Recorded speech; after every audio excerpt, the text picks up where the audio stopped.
Bonjour à tous, on commence cette revue de presse en France où la crise des droits télé s'affiche en une du journal L'Équipe ce matin. Ce lundi, la Ligue de football professionnel devait étudier l'appel d'offres des silos mis sur le marché, correspondant à ceux abandonnés par Mediapro.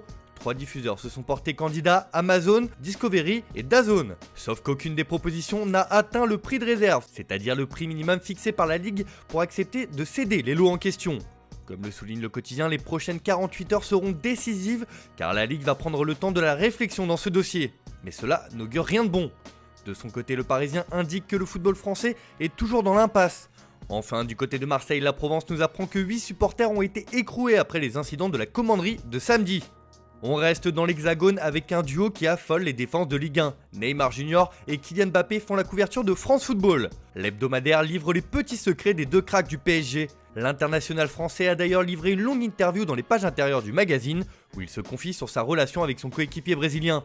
Je n'oublierai pas comment il m'a aidé au début.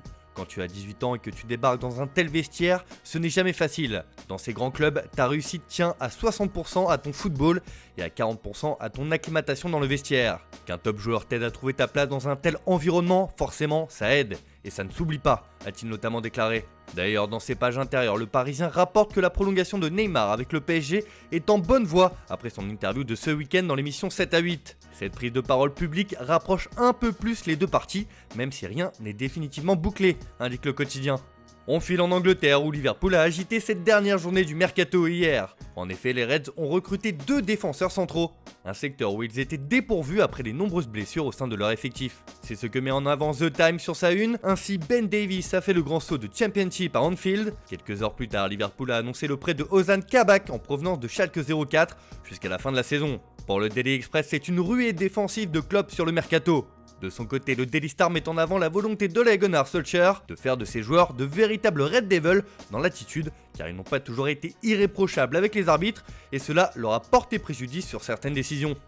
Direction l'Espagne, si le mercato hivernal a fermé ses portes hier soir à minuit, Marca relance déjà celui du Real Madrid. En effet, le quotidien madrilène annonce que Karl-Heinz Rummenigge valide le départ de David Alaba du Bayern Munich au Real Madrid. En fin de contrat en juin prochain, l'Autrichien ne prolongera pas avec le club allemand et est annoncé avec insistance à Madrid depuis plusieurs semaines. David a pris la décision d'essayer quelque chose de nouveau.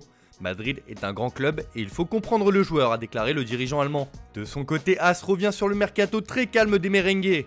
2 ans sans transfert, le Real Madrid a terminé le mercato hivernal sans nouvelle signature. Leur dernier renfort, Ferland Mendy, remonte à juin 2019. Cet été-là, l'investissement s'est élevé à près de 300 millions d'euros, indique le journal.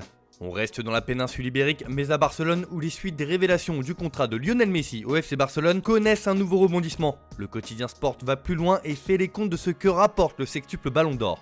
Selon le média catalan, Messi a rapporté plus de 235 millions d'euros de bénéfices sur les 3 dernières années. Selon une étude financière, les revenus du Barça attribuables à Messi sont de l'ordre de plus de 619 millions d'euros. Celle-ci révèle d'ailleurs que la prolongation de Messi est essentielle pour la reprise économique du club. Pas sûr que le joueur l'entende de cette oreille alors qu'il arrive en fin de contrat à la fin de la saison. Marca ajoute que l'Argentin est une machine à générer des revenus pour le club et un départ de celui-ci serait une catastrophe industrielle.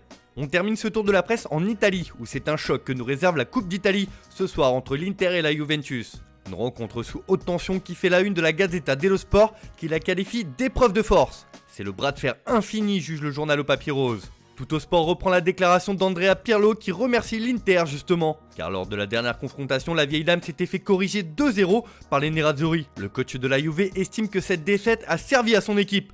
Revanche ce soir donc. Enfin, le Quotidiano Sportivo rapporte que Aurelio De Laurentiis, le président de Naples, songe à faire revenir Maurizio Sarri après les tensions avec Gennaro Gattuso. L'avenir de l'ancien milieu de terrain est peut-être menacé. Voilà, c'est tout pour aujourd'hui, bonne journée à tous, on se retrouve dès demain pour une nouvelle vidéo sur Foot Mercato.